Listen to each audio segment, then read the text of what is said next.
২০২৫ সালে যুদ্ধের চেহারা বদলে দিয়েছে ড্রোন প্রযুক্তি। রাশিয়া ইউক্রেন থেকে শুরু করে বিশ্বের বেশিরভাগ যুদ্ধক্ষেত্রে বেড়ে চলেছে ড্রোনের ব্যবহার। বিশেষজ্ঞরা বলছেন যুদ্ধে মোট হতাহতের ৭০ থেকে ৮০% হচ্ছে এই ড্রোন হামলায়। এরই মধ্যে ইউরোপের বহু দেশে ড্রোন আতঙ্ক ছড়িয়ে পড়ায় নতুন করে নিরাপত্তা নিয়ে ভাবতে হচ্ছে তাদের। মানব ইতিহাসের এক নির্মম বাস্তবতা যুদ্ধ, আর ২০২৫ সালে এসে যুদ্ধের এক নতুন রূপের সাক্ষী হচ্ছে বিশ্ব।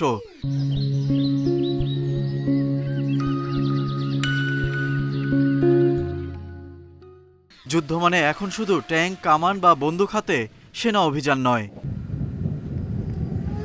ইউক্রেন রাশিয়ার সংঘাত দেখিয়ে দিচ্ছে যুদ্ধক্ষেত্রের সবচেয়ে প্রভাবশালী অস্ত্র এখন ড্রোন। এটি যুদ্ধকে আমূল বদলে দিয়েছে। এখন প্রায় ৫ থেকে ২০ কিলোমিটার জায়গা জুড়ে তৈরি হচ্ছে ড্রোন কিলিং জোন। এর ভেতর কোনো সামরিক যান বা শত্রুপক্ষের কোনো ড্রোন প্রবেশ করা মাত্রই তা শনাক্ত করে ধ্বংস করে ফেলা সম্ভব। ইউক্রেনের ফ্রন্ট লাইনে এখন সবচেয়ে বেশি দেখা যায় ছোট, সস্তা এবং ভয়ঙ্কর এফপিভি ড্রোন। বর্তমান যুদ্ধে মোট হতাহতের ৭০ থেকে ৮০% হচ্ছে এই এফপিভি ড্রোন হামলায়। এইসব ড্রোনের কারণে যুদ্ধের খরচ অনেক কমে গেছে। মাত্র কয়েকশো ডলার দামের ড্রোন দিয়েই এখন ধ্বংস করা হচ্ছে মানুষের জীবন, মিলিয়ন ডলার দামের ট্যাঙ্ক আর সামরিক স্থাপনা সহ অন্যান্য অবকাঠামো।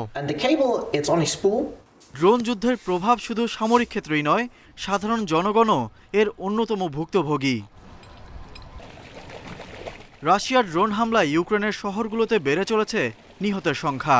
বহু মানুষ আহত হয়ে পার করছে মানবেতর জীবন।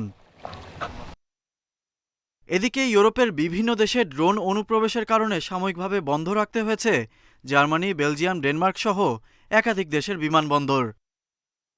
ড্রোন হুমকি ঠেকানোর জন্য অনেক দেশ এরই মধ্যে ড্রোন প্রাচীর তৈরিরও কথা ভাবছে।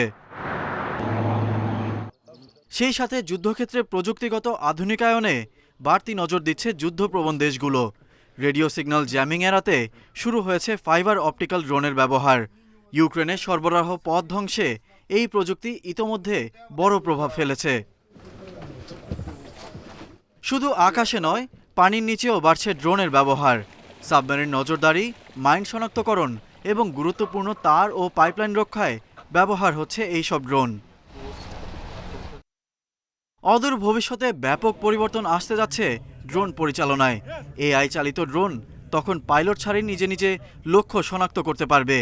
বিশেষজ্ঞরা বলছেন আগামী দিনে এআই ড্রোনই হতে পারে যুদ্ধক্ষেত্রের প্রধান শক্তি। Ghalib Hasan, independent news.